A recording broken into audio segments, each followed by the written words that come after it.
Welcome back to my channel. It is Christian here, and you are tuned in for more of my 2 cents. Oh my goodness, yes. I think we got enough coins to make $1, honey. We out here with $1 of information. I am so happy to be back with another video. I switched it up for you guys. I added a little denim shirt to the black tank because it's called batch creation. Y'all gonna get these videos, y'all gonna get this content and these conversations. And I ain't got time to be out here trying to convince y'all that I got a lot of clothes. I got clothes in different closets. I don't know, in different area. Let's say you get it. Okay, I got clothes. But when you do YouTube, child, it just be like, it be giving, keep it simple. And so that's what we're doing. We're giving great dialogue and information here. Y'all don't care about what I got on anyway. So I'm just going to keep showing up, being me, and doing what's great, all right? Doing what's best for all of us, which is talking about these topics that nobody else wants to discuss because it requires care and logic and free thought, and don't nobody want to do that. So I've been tasked with it. Not really, but I am excited though, for real, to be able to bring these great topics to the table and just engage with you guys in the comment section. So if you're not familiar, this is my 2 cents on a lot of things, and it's mainly spiritual topics in church culture, religion, thoughts, beliefs, values, all of the things, all right? And you will be seeing this cup in probably all of the videos this week until I can get this mark off of my white desk. All right, so here we go, like that. I really am out here calling out certain things and discussing topics that probably would never be discussed because I care. If y'all have not seen that movie on Netflix, I Care a Lot, that's me. I care a lot. I'm just not out here scamming elderly people. But I really do care about people, and I want to see people free and happy. I am not saying leave church. I am not saying become an atheist. That is not the conversation over here. I don't care what you believe in and what you do or where you go. Let me let you know that right now. So this is not that kind of channel. This is a safe space to just have discussion about spirituality, specifically the Holiness Church, Baptist, maybe even Jehovah's Witness, whatever these topics fit into. Plug them in for your church. Plug them in for your religion and your belief system, because a lot of us have experienced some of these things no matter what our upbringing or our spiritual backgrounds may be.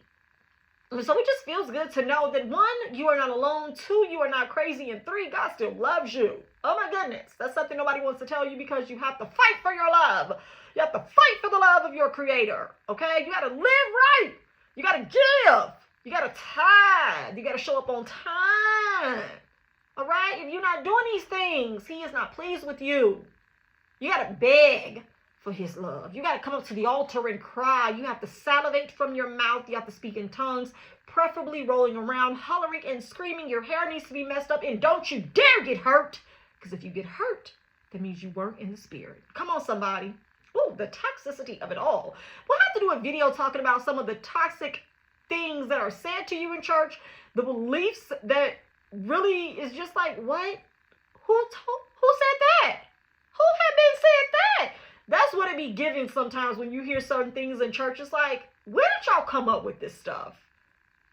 Like, be quiet. Y'all run it out. Like when mommy used to say, you run it out now.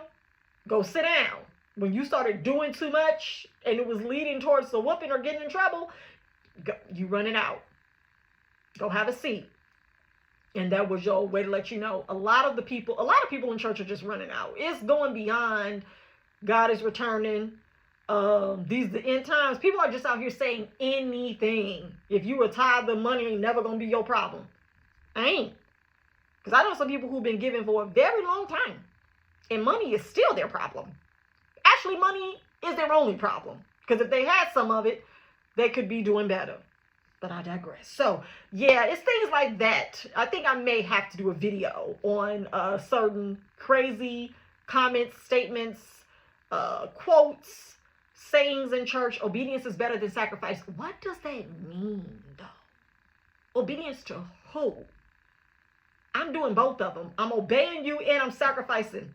Like, what a better? Obedience is better than, what better than it? Better than, equal to, lesser than, greater. I don't like it. Okay, so yeah, we'll have to do a video on that coming up. But today's conversation and topic of discussion will be, has the church lost its power? And I'm not talking about the lights. We know the lights are still on. It's giving very much Motel 6 vibes. We will leave the light on for you. But I'm talking about its real power, like effectiveness, impact, influence, the ability to draw and to connect, to convert, to recruit, to uplift, to actually bring forth results and fruit.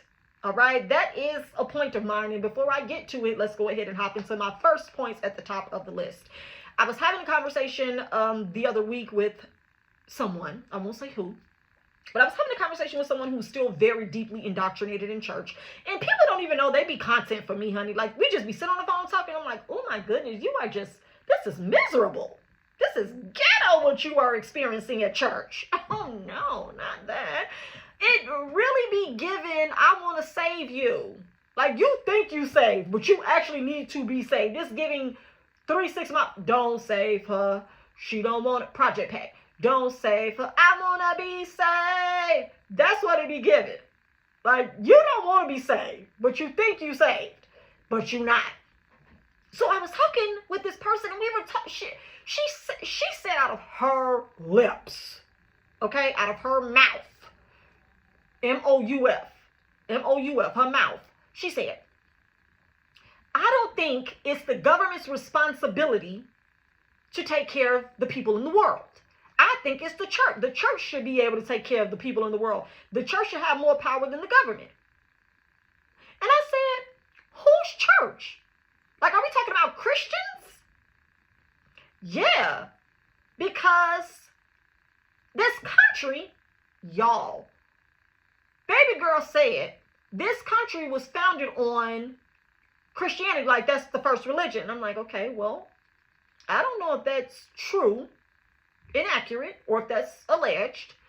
But this country was founded on God, and our money even says in God we trust. And that's when I was just like, reverse. What do you mean our money says in God we trust? That ain't got nothing to do with nothing. Just because the money says that don't mean that the lay of the land is abiding by that one thought process, belief system, religion, culture, values, principles, scripture, or any of that. This is a free country, ma'am. In the free country that you live in, and you're free to worship whoever or whatever, whenever, you now want to make everybody have to abide by those same principles, scriptures, beliefs, and values. And you believe that the church should have more power than the government in providing for citizens. If that ain't some bull, I don't know what is. Now, the church has lost its power for multiple reasons. And I'm going to list some of my thoughts on that and what those are. But it's crazy because this person is also sitting in a ministry that does nothing for its members. Nothing. Does nothing for the community. Don't have no kind of vacation Bible school. Don't have no food drives. Don't have a food pantry. Doesn't have outreach programs. Ain't hosting no job fairs. No kind of trainings. No budgeting classes. No parenting classes. No couples therapy. Nothing. You all have no outreach ministries. And you're just one of tens of thousands of churches in the world, hundreds of thousands of churches in the world, who are doing nothing to even help the people who are keeping their lights on. Power is only given to those who are powerful, who have powerful thoughts, who have powerful actions, who take powerful actions and make powerful moves. You all are doing nothing. You're being very lazy. You're actually blending in very well with a lot of other organizations who do nothing but collect money. Oh, but y'all don't want to hear me though. Y'all don't want to hear me though. My album is coming out. It's definitely going to be available on all streaming platforms. And that's going to be the only song. Y'all don't want to hear me though. Because it's crazy that a person who's in church feels like the church should have more influence in the world. You're a part of the church and you don't even have influence in your workplace. As many churches as there are in America, and I'm only talking about America, you mean to tell me that you guys fight more internally, have more drama and more different, and have so many different, what's the word? Expounding upon scripture. All preachers preach scripture differently. They get different revelations and different interpretations of scripture all the time. Like, I have yet to meet 5 pastors who teach one scripture the same. Everybody has a different way of telling the story, sharing the information, giving you insight and a view on how you too should take this scripture text. That's why I don't use scripture in any of my videos, because everybody has a different meaning for one thing. Everybody is too busy having different church agendas, and the one should just be to worship. To worship. You have other religions who know, who get it. We all believe and teach the same thing. We all believe and teach the same thing. We all believe and teach the same thing. It ain't no fighting and arguing about it. If somebody wants to find a mosque, if somebody wants to find a temple to pray in different countries, they know where to go. They shut down the entire city to do it. Everybody goes to pray, meditate, be silent, all of that. That is practiced together in unison. That's power.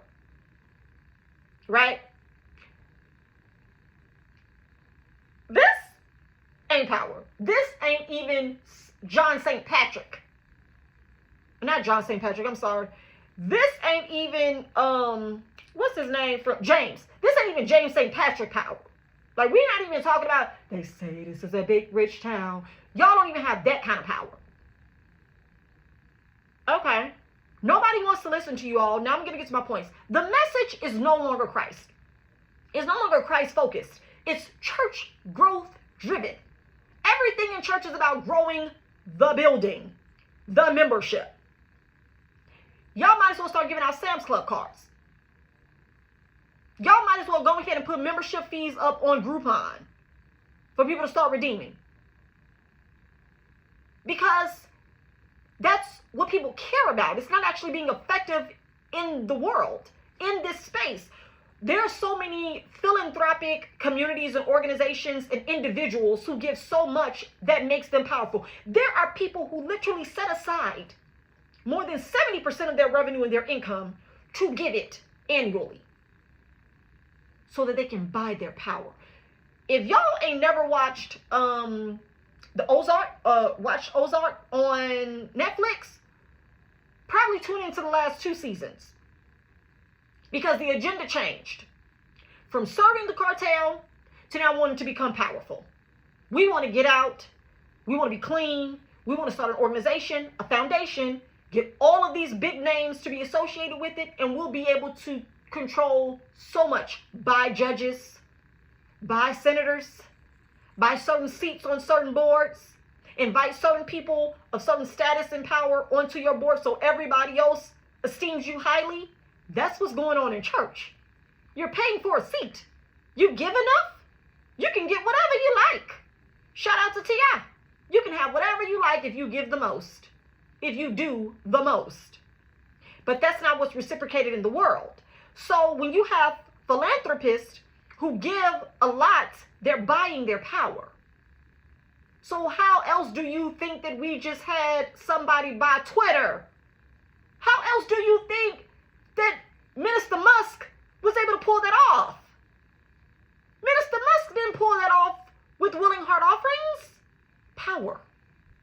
He kept buying a lot of other things and doing a lot of other grand things with other grand people that's behind him. That wasn't all his money that was spent. Rich folks know how to spend OTP. Other people, OPM, I'm sorry, I said OTP. Other people's money, OPM. Elon didn't spend his own.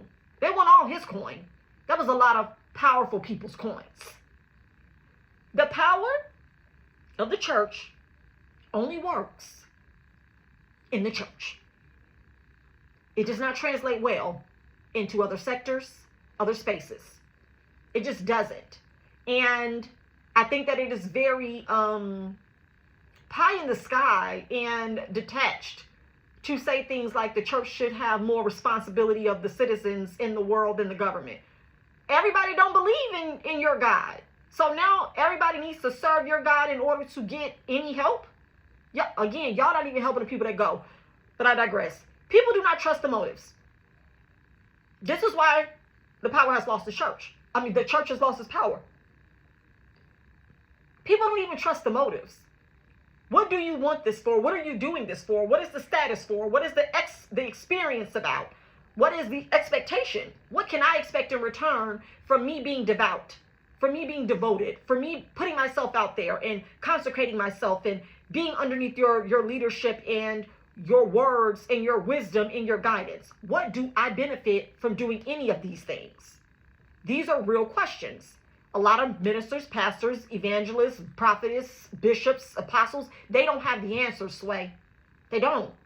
So the motives are no longer pure.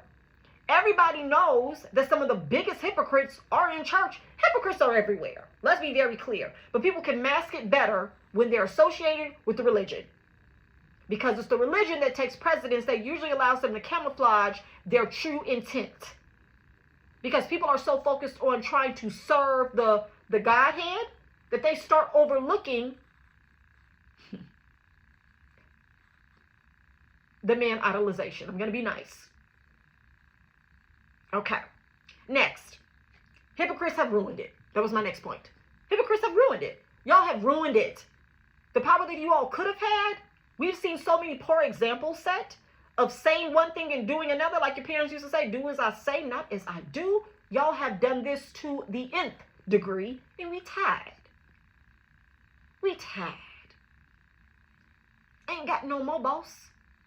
Don't want to come down that way no more. Don't want to listen, don't want to do it, don't want to act, don't want to pursue it. There are more hypocrites than actually those who want to see you benefit. And so it's a lot of putting things in place, putting rules or stipulations or boundaries in place and not following any of them yourselves. Not being transparent. Had a conversation about church meetings and actually having transparency in financials and a budget set. That's really showing, hey, we're doing the work. We're doing what we said we were going to do. That gives you more power and influence if people trust you. There are people who need to be led. And I'm not going to say any, I can't even say it any differently than that. Just like everybody won't be an entrepreneur. I don't preach and teach and share and tell people to choose entrepreneurship. That ain't for everybody. It's just not. Somebody got to work. I got to work and I'm an entrepreneur. I work in my business. But there has to be someone who believes in the vision enough to work with you to get that vision to come to pass. And so it's the same way with church. If I don't believe in you as the leader, I don't care about your vision. So I'm not going to give you the power over me to help you build that. You all have ruined it for yourselves. It's not that the world is just running rampant and doing whatever. The world is doing what the world is called to do. World. Exist. Take up space. Be powerful. Be influential. You're called to be salt and light. Be different. Be set apart. That's another one of my points. Oh my goodness. I always get ahead of myself. Are pastors discipling good men and women? No. They're breeding little mini-me's. That's what they're doing. They're breeding little cult members. They're not discipling people to go out and actually be effective, to actually go out and be the light. They're not discipling people and training and mentoring individuals to really know how to carry themselves in their own light. Because I'm not saying this in a way that pastors should be training you like little soldiers to go out and, recruit for them. I'm saying it in the way of, if you're teaching people how to love others, if you're teaching people how to be a giver, if you're teaching people how to show compassion and kindness, like you grow up, you're raised by your parents or by a guardian, And hopefully that person teaches you how to be kind and how to be trustworthy and how to operate in integrity and what the standard and the values are and how to treat other people as you're, growing up. And then when you go to church, if you choose church or a spiritual path, your leader becomes that not guardian, but they become that influence. They become that influencer where you start following what they tell you. You start doing what they tell you. You start acting the way that they act. And you pretty much become a version of that influence over you if you spend a significant amount of time in church. And the sad part about it is most pastors are not discipling men and women in their congregations to actually be effective outside of the four walls. They're just developing little cult members who do whatever they say.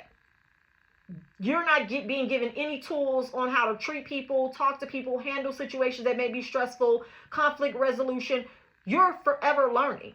I've learned so much from being a business owner, how to handle people, how to respond to people, right? How to represent myself, how to show up authentically and organically, transparently, how to be true to myself, how not to try to fit in and be like everyone else. You learn a lot in life experiences, and you are the sum total of what your beliefs are. And so some people simply don't even know how to engage with other people outside of church because they're barely being accepted in church. So you're not discipling people to go out and help the church to have power in the world, because these people are a mess in the church. Okay, next, the fruit is rotten. Believers are proof of what is good and evil. The remnant and being set apart is very spoiled. It's not giving, I want to bite. It's not giving, bring me some more of that. It's not giving, oh, I can't wait to see you again. Oh, their tree is in bloom. I can't wait for that fresh fruit to come off the branches. It's not good. It's the harvest. How can I say this? The harvest is tainted. The stock is rotten from the roots.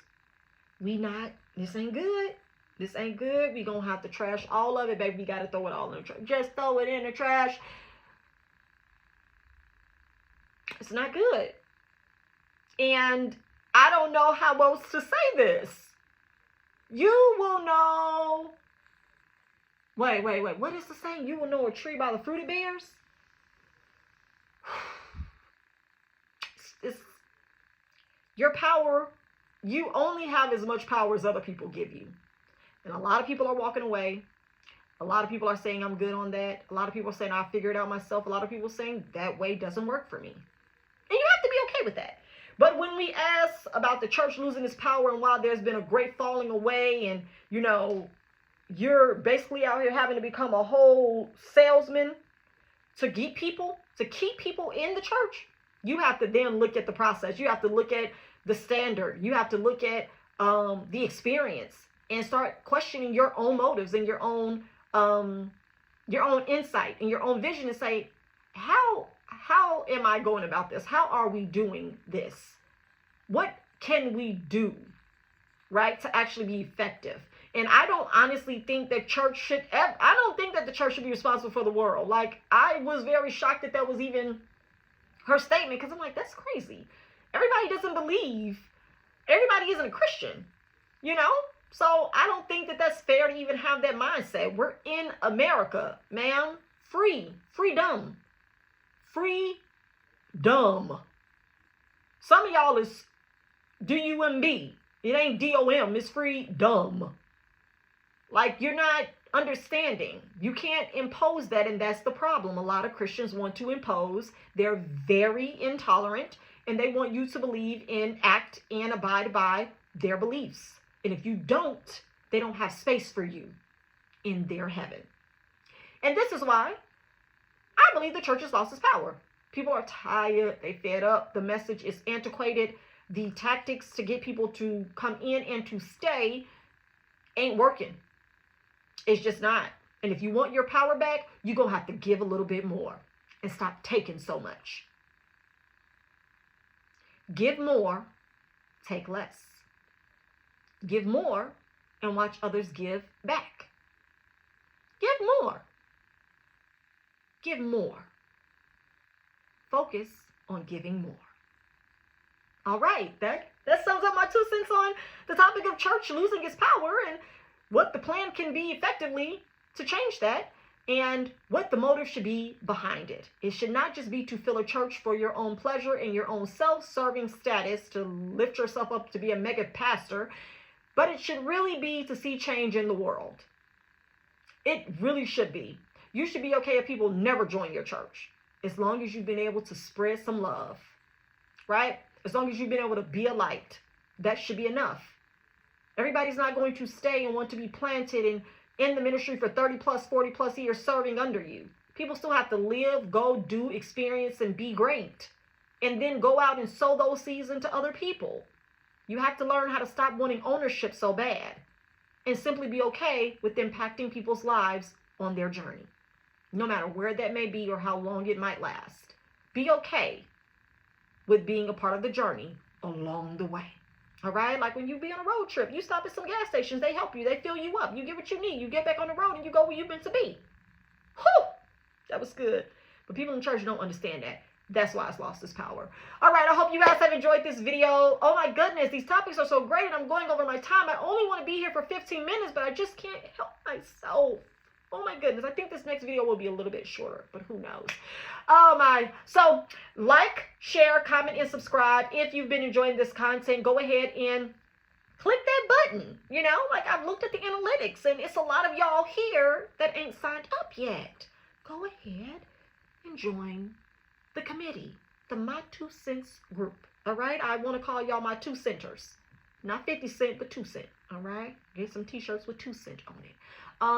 But no, I can't wait to see you guys in the next video. Let me know in the comments below if you believe the church has lost its power and what are some ways that they can do better, or if it's just not coming back. Like they've been disconnected and it don't matter if you pay your past due balance, we still not coming out to reconnect you. Okay? See y'all in the next video for more of My 2 Cents. Bye.